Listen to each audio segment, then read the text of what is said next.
ফস করে কিছু বলে বসা আজকাল একদম উচিত নয়। আজকাল খুব মুখ সামলে চলতে হয়।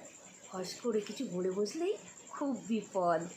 মেয়ে ছেলে বললে ভদ্র মহিলারা তেড়ে মারতে আসে, আর বেটা ছেলে বললে পুরুষেরা ব্যাকডেটেড বলে ধুয়ে দেয়।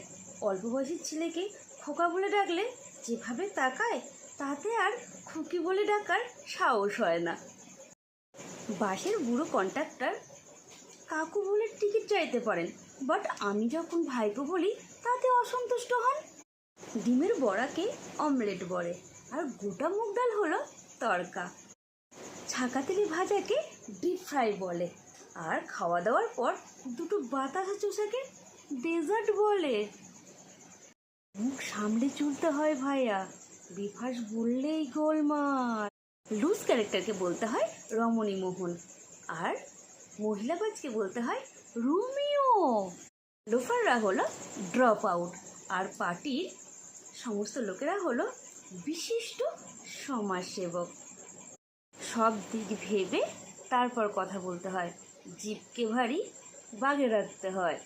বুড়িকে বলতে হয় দুর্নীতি, আর ঘুষকে বলতে হয় কাটমানি। উস্কানিকে বলতে হয় অনুপ্রেরণা।